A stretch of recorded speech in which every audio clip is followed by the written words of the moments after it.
Diplômé en criminologie, Jean-Pierre Charbonneau est d'abord connu comme journaliste. Élu en 1976 dans le premier gouvernement du Parti québécois, il se démarque par sa fougue dans la défense de ses dossiers. Après une trêve politique à l'étranger, il devient le 40e président de l'Assemblée nationale. Bienvenue à Mémoire des députés.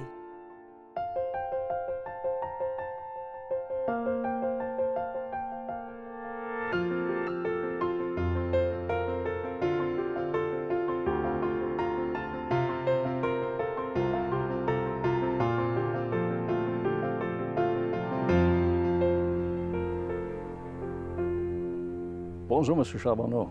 Bonjour, John. Bienvenue à Mémoire des députés. Bien, merci de cette nouvelle invitation. Ben oui. Écoute, comment êtes-vous devenu le candidat du Parti québécois en 1976 dans le comté de Verchères? Bien, le jour où Robert Bourassa a déclenché des élections, j'étais retourné à la presse et puis j'avais un entraînement de judo ce matin-là. J'avais repris mon entraînement de judo. Et j'ai fait une mauvaise chute, puis je me suis blessé au dos. Et alors, j'étais un peu, comme on dit, barré. Alors, au lieu de retourner à la presse, je retournais à la maison. Et là, j'ai entendu à la radio que les élections venaient de déclencher. Et là, ça a tourné vite dans ma tête parce que les élections précédentes, en 1973, je pensais que le Parti québécois aurait bénéficié de toute cette affaire-là, de l'affaire Laporte, puis la corruption qui minait le gouvernement, puis libéral à l'époque, en tout cas, de certains éléments Et puis, finalement, la campagne électorale n'avait pas porté sur ça. Et là, j'ai eu l'intuition que cette fois-ci, ça porterait sur ça. Et que finalement, ce serait une campagne où la moralité serait au cœur de la campagne électorale.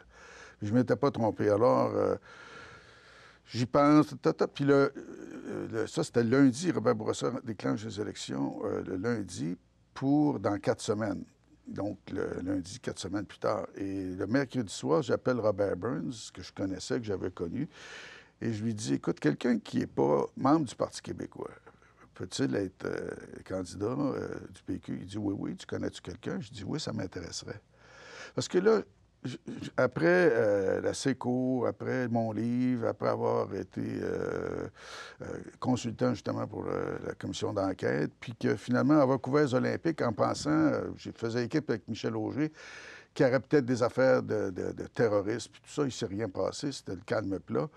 Il y avait comme une espèce de down. J'étais comme un peu, pas sous la grande déprime, mais j'avais l'impression que je tournais à vide et que j'avais fait comme le tour du jardin et que j'étais prêt Et comme indépendantiste, là, j'avais la conviction que cette fois-ci, le référendum avait été annoncé. Je voyais un peu l'état de l'opinion publique, que ça serait l'enjeu avec la question de la moralité. Et moi, je voulais participer à cette aventure de faire un pays. Je voulais être de cette équipe-là, puis je voulais être de cette époque-là. Et puis, j'avais l'impression que, justement, ce que je pourrais apporter, c'est ma crédibilité comme journaliste de combat, d'enquête, qui avait lutté contre la corruption, tout ça. Et je pense que Robert Burns était d'accord avec moi. Donc, il dit, écoute, laisse-moi ça. Puis, le vendredi soir, il me rappelle... Et puis, il me dit, écoute, j'ai des gens du comté de Verchères. Il dit, les gens là-bas, il y a des candidats locaux, mais ils cherchent quelqu'un qui pourrait un peu transcender, puis être un porte-étendard plus flamboyant. Et je dis, écoute, moi, la seule condition que je lui avais dit le mercredi soir, je dis, je suis prêt à mettre ma crédibilité, la seule richesse que j'ai, en jeu. Je ne veux pas avoir un comté perdu d'avance. Je sais qu'il n'y a pas de comté gagnant sûr pour le PQ, mais néanmoins, je ne veux pas, tu sais, un comté où, envoyez-moi pas dans le West Island, me rester, bon. Alors, je dis, OK. Et donc, ça, il me propose Verchères, qui était un comté libéral depuis 1867. Ben oui. J'ai dit, ben écoute, je vais essayer d'aller voir les gens à Belleuil, les organisateurs, qui voulaient me rencontrer avant de dire oui. Alors, je les rencontre, et puis, finalement, ça clique, et les gens adhèrent à moi. Ils disent, OK, on se met derrière toi. Et puis, même un des candidats se désiste en ma faveur, un avocat qui avait été candidat à la mairie de Belleuil.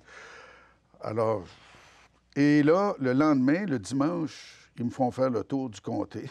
Je savais à peu près où était le comté, mais je pars de Belleuil, je renvoie la présentation contre-cœur vers Cher. Donc, je rencontre ce qu'on appelait les poteaux du parti dans ces coins-là, puis tout le monde adhère.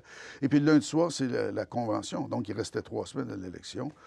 Et je me rappelle, il y avait 2 candidats locaux contre moi. Et bon, j'ai gagné haut la main, peut-être 75 des voix. Puis, et là, du jour au lendemain, je me retrouve candidat à faire la campagne. Mais ça a été tellement vite et tellement effervescent que 3 semaines après, je me retrouve député, Oui, en mais- n'ayant pas tellement réalisé que ce qui se passait, parce que ça roulait là, sur un train d'enfer. Mais avez-vous vraiment pensé pouvoir gagner, vu l'histoire, la tradition de ce comté-là? Bien, je ne m'étais pas trop posé de questions. Je me fiais à Robert Burns, puis aux gens, puis à leur enthousiasme. Puis je me suis laissé prendre au jeu. À partir du moment où tu sautes dans l'arène et puis les gens sont derrière toi, puis que tu fais une convention, il y avait des centaines de personnes à cette assemblée d'investiture-là, justement parce qu'elle était un peu contestée, puis que, bon, j'avais une certaine notoriété. J'étais un journaliste vedette, entre guillemets, là, à ce moment-là, même si j'avais que 26 ans. Et d'une certaine façon, je me disais peut-être que je ne savais pas si on parlait de pouvoir, mais j'espérais être de l'équipe de René Lévesque à l'Assemblée nationale. Et d'une façon surprenante, mais en même temps, c'est ce qu'on souhaitait, on gagne. Non seulement je me retrouve député, mais je me retrouve député avec René Lévesque au pouvoir. Et là, c'était... Donc, l'idée de l'aventure de faire un pays devenait quelque chose de réaliste et concret. Donc, c'était possible. Puis rapidement, ben, je me suis imaginé, tu sais, comme tu t'imagines que parce que tu connais le monde de la criminalité, de la justice, tout ça, que tu pourrais quasiment être ministre de la Justice. J'ai déchanté vite. Tu sais, pour René Lévesque, j'étais encore un junior. Ouais. Et puis, c'était bien correct comme ça. Et il fallait que je fasse mes classes. Mais j'ai aimé cette aventure-là. Mais je me rappelle la première journée où Lévesque, premier caucus, Lévesque avait averti tout le monde, s'il y en a un qui dépasse la ligne puis qui commet une coche mal taillée, le fling-flang, il dit « Oh, ça va être dehors ». Puis, assez vite, avec un collègue, Gilbert Paquette, parce que j'avais pris le goût à l'écriture en écrivant mon premier livre, La filière, puis tout ça. Alors, on s'est dit, ce qui serait bien, c'est qu'on écrive une espèce de livre qui serait une base d'argumentaire, à la fois au plan historique, qu'est-ce qui amène, qu'est-ce qui justifie le pays québécois qu'on propose et quel serait le type de pays québécois dans un contexte de souveraineté-association, donc de véritable confédération à l'européenne, parce que c'était ça le modèle que René Lévesque avait à l'esprit. C'était la seule confédération qui existait à ce moment-là au plan politique sur la planète, modèle confédéral. Dans le dictionnaire, confédération, ça veut dire association d'États souverains. Ici, au Canada, c'est comme en Suisse, on appelle confédération une fédération. Ça, c'était disons, l'espèce de truc historique pour nous faire avaler quelque chose qui n'a jamais existé. Bon, mais ceci étant, je fais le livre avec Gilbert Paquette à l'été 78, donc 2 ans après. Et puis, René Lévesque fait la préface et on a fait un bon travail là. Puis l'été 77, ça c'était 78, le livre, je pense, qui est sorti. L'été 77, ça a été l'été de la loi 101. Alors, je me suis retrouvé à être à l'Assemblée nationale en plein été, à débattre de la loi 101. Et je voulais être là aussi parce que pour moi, la loi 101, c'était au cœur du combat du pays, de l'identité, de la sauvegarde du Québec français, etc. Alors, donc, je me suis investi dans différents dossiers qui étaient pour moi des dossiers reliés à la question nationale puis à l'aventure référendaire. Par exemple, avec le comité de Claude Morin, on discutait de la stratégie référendaire. Et Claude Morin, dès la première rencontre, je pense, nous avait dit, il dit, le problème, c'est qu'on a pris le pouvoir un peu trop vite. Je ne suis pas sûr que l'opinion publique est prête. Et je pense qu'il n'y avait pas tort non plus. Le référendum de 1980, on a eu 40 %, c'est-à-dire le résultat qu'on avait eu aux élections. C'est-à-dire la moitié du Québec français avait voté oui.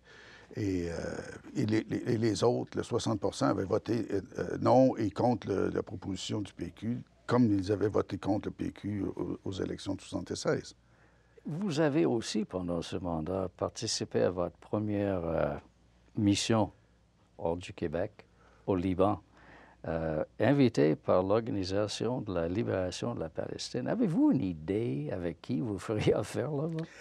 Je ne savais pas que c'était l'OLP. Je l'ai su après coup, parce que lui qui organisait le voyage puis la mission, c'était un de nos collègues plus à gauche, d'aile gauche du Parti québécois. C'était Guy Bisaillon, qui était proche du milieu syndical, puis qui était...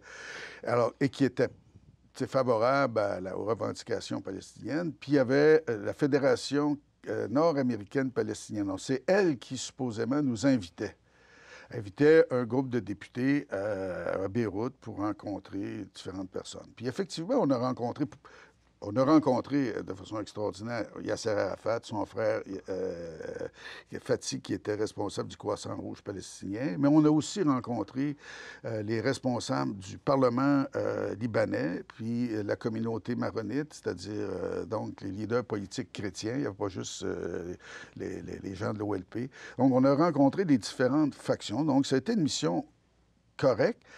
Mais après coup, tu sais, quand j'ai su que derrière la Fédération nord-américaine des Palestiniens, c'était l'OLP. Puis l'OLP, bon, ben, c'était supposément des terroristes. Puis on a visité un camp d'entraînement des Fédayines. Je me rappelle très bien, j'avais une caméra avec un moteur.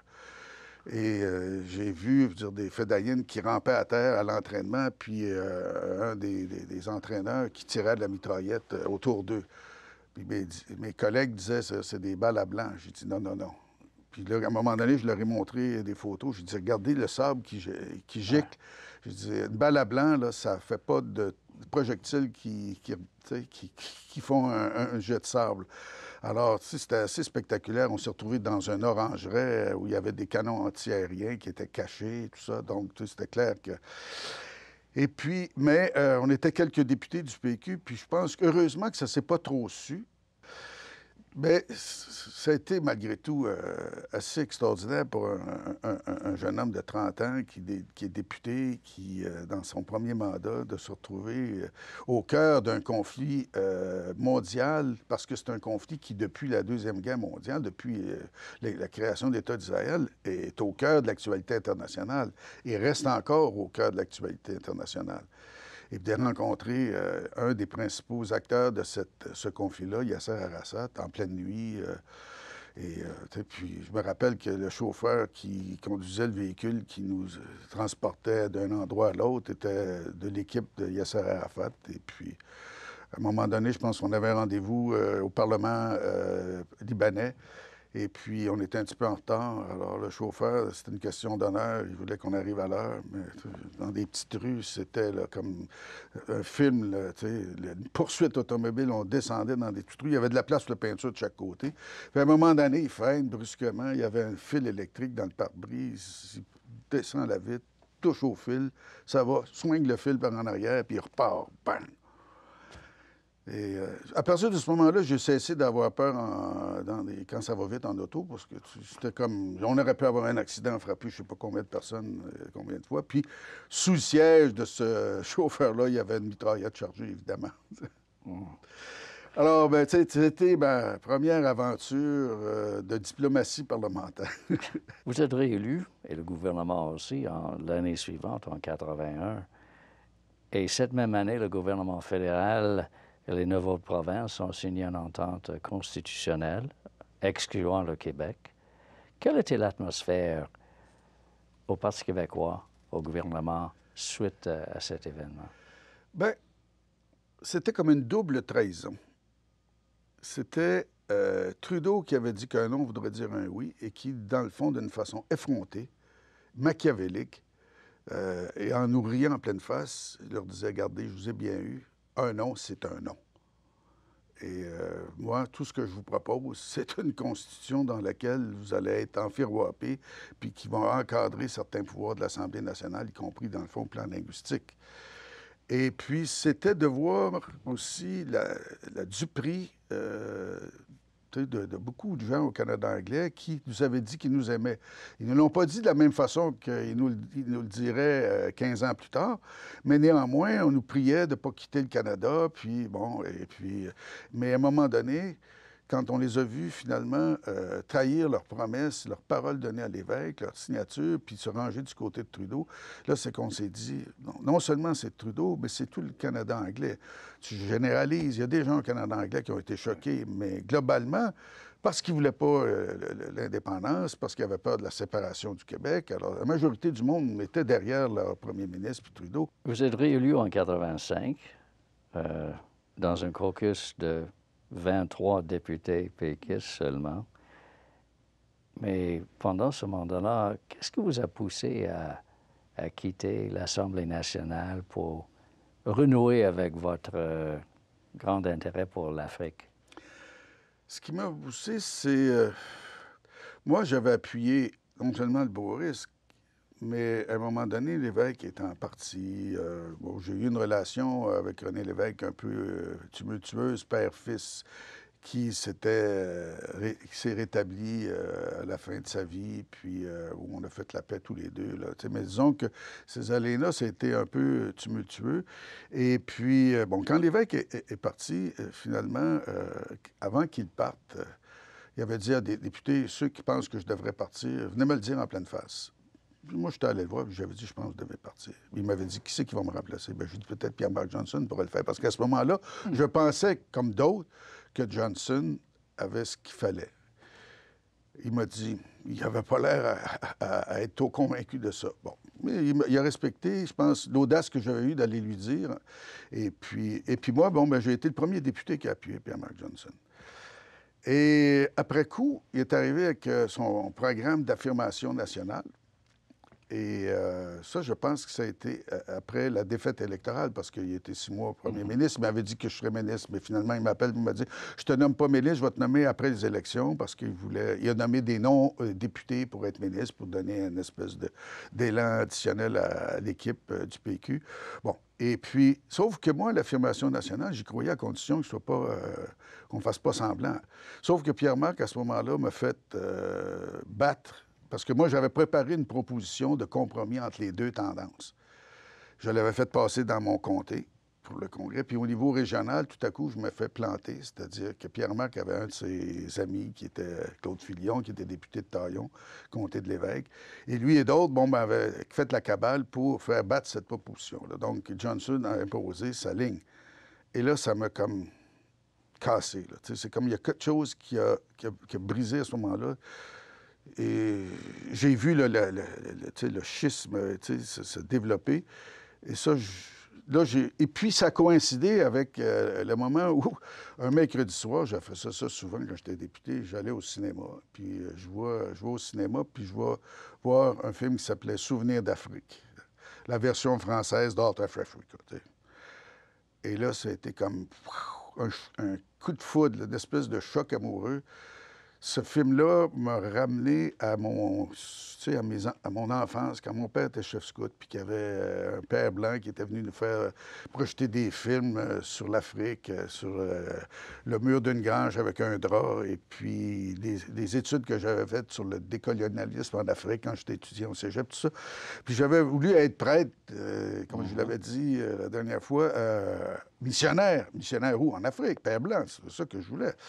Et alors, il y avait tout ce rêve-là, humanitaire, puis en même temps, j'étais un scout qui a toujours aimé les grands espaces. Moi, les films puis les documentaires sur les grands espaces, ça m'a toujours fasciné. Alors, ce film-là, où tu vois les acteurs, les protagonistes en safari, tout ça, c'était comme... Alors, je me suis dit, je veux vivre ça. Puis je vais avoir 40 ans, puis si je ne le fais pas maintenant, je ne le ferai jamais. Alors, j'avais décidé que je ferais ça. Alors, bon, je pense que c'était en 89, début de 89, je trouve une mission en Afrique. Je travaillais avec un projet de l'Université de Montréal, le Centre international de criminologie comparée, puis le Bureau africain des sciences d'éducation pour faire un projet pour les jeunes en difficulté puis les jeunes délinquants de Kinshasa. Et Robert Bourassa, qui sentait que j'étais assez déprimé, il m'avait fait passer le message, écoute, si tu as besoin d'un coup de main. Et puis, j'avais passé le message, bien, J'aimerais bien qu'on puisse avoir une subvention pour le projet de l'Université de Montréal, puis qu'on aille faire une mission pour voir si c'est possible. Il m'avait donné la subvention. J'étais encore député. On a fait la mission au mois de janvier. Et puis, entre-temps, il y a eu l'OCSD qui est devenu Oxfam Québec, une nouvelle version quand je m'en suis occupé, qui avait un poste à Kigali. Et puis, j'en ai profité pour aller voir ce poste-là. Et bon, je vais faire ça pour une histoire courte. Finalement, j'accepte ce poste-là et je quitte au mois de juin 89. Les élections ont été déclenchées en septembre. Donc, j'ai fait à peu près la totalité de ce mandat-là. Mais est-ce que c'est la guerre? C'est la guerre civile qui vous a fait revenir. C'est ça. Ouais. La guerre, il y a eu une invasion. L'actuel président a envahi le Rwanda par le nord. Et c'était la première étape de cette guerre-là. On a été évacués quelques jours après. Je me suis retrouvé en plein cœur de la nuit. Ça a commencé, l'attaque a commencé peut-être 2-3 semaines avant. Puis bon, ça allait, c'était sous contrôle. C'était juste dans le nord, mais ça fait néanmoins une sensation étrange dans le ventre quand tu te retrouves dans un pays où tu pensais que tout serait correct, que c'était un beau pays, le pays des 1000 collines, tu fais venir ta femme et tes enfants, et puis c'était ça, là, c'était pas juste moi, puis tu te retrouves un pays en guerre. Et puis, quelques jours après, tu entends des coups de feu au loin pendant la nuit, ça te réveille, puis en l'espace de 40 minutes, bang, ça se met à tirer partout autour de la maison, puis dans la capitale. Alors là, la guerre qui était loin quelques jours avant était rendue à côté de la maison, là, puis autour. Et là, j'avais les 2 gars avec moi. Ma femme était en mission à ce moment-là, avait travaillé pour l'ACDI à Ottawa. Puis moi, je me retrouvais avec les petits, et puis sous mes genoux dans la salle de bain, alors que ça tirait partout. Alors, et puis bon, finalement, on a tous été évacués. Comme les bons capitaines, j'ai évacué tout mon monde avant de partir. Mais là, il y avait une certaine peur. Mais sur le coup, j'étais content parce que quand ça tirait partout, puis que j'avais mes fils, puis que le téléphone fonctionnait, j'avais parlé à mes patrons à Montréal, puis je pouvais parler avec mes coopérants qui étaient sur le terrain, parce qu'au Rwanda, malgré tout, il y avait du téléphone. Alors, je faisais ce que j'avais à faire pour sécuriser mon monde, les rassurer, tout ça, puis il n'y a pas de problème. Donc, après ça, on a été évacués. Je suis retourné, ça c'était en fin 91, je suis retourné au fin 90. Je suis retourné au début de 91 pour voir quelles seraient les possibilités quand le calme est revenu pour qu'on puisse reprendre nos activités. Mais finalement, moi, je ne suis pas retourné parce que au plan familial, c'était plus compliqué. Mais de retour de l'Afrique, vous vous êtes engagé dans la relance d'Oxfam Québec qui avait comme organisme un problème de crédibilité avec des scandales.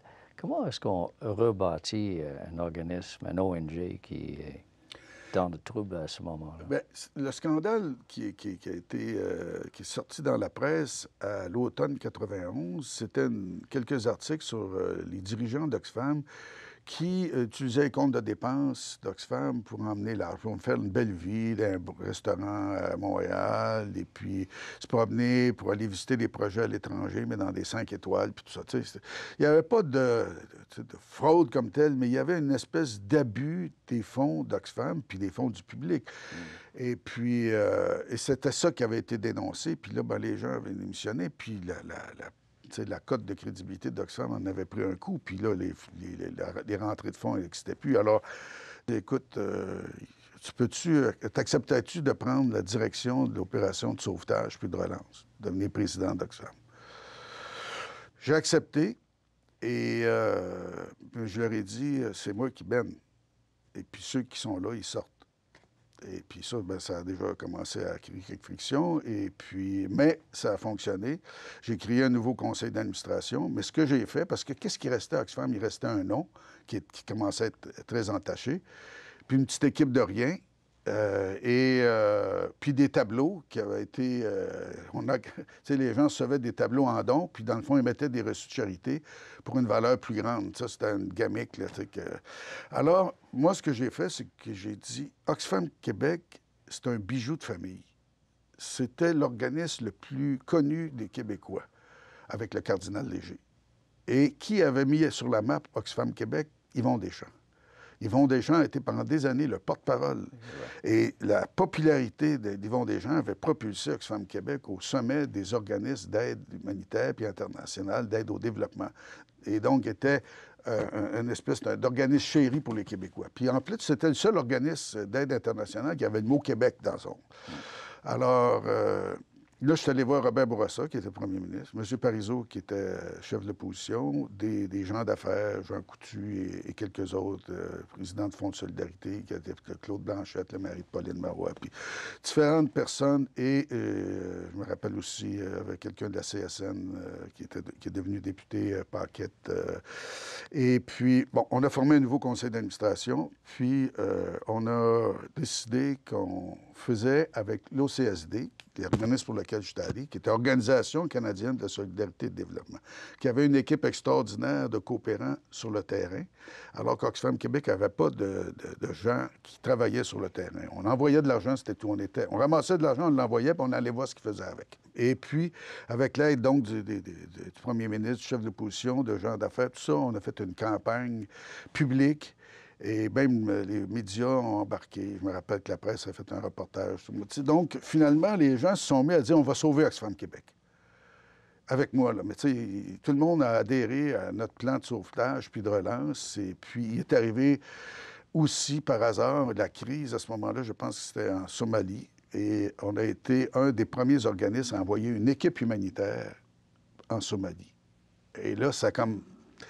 Non seulement on faisait l'opération de sauvetage et de relance, mais en même temps, on était à la pointe de l'action humanitaire dans un endroit où il y avait une crise de sécheresse puis dramatique qui se développait au même moment. Alors, et puis en l'espace d'un an, Oxfam Québec était redevenu un organisme. La Confédération avait accepté de ne pas faire en sorte qu'Oxfam Québec soit exclu de la famille Oxfam.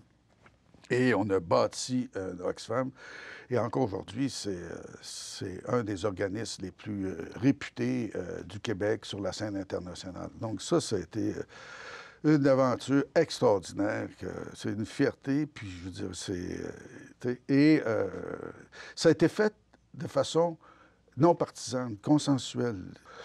Et puis, pour la première fois de ma vie, vraiment, là, je dirigeais.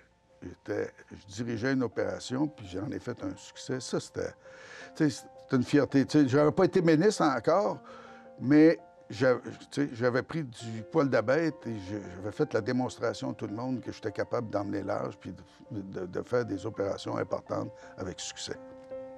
Merci, M. Charbonneau. À la prochaine. À la prochaine. Merci beaucoup, c'est gentil.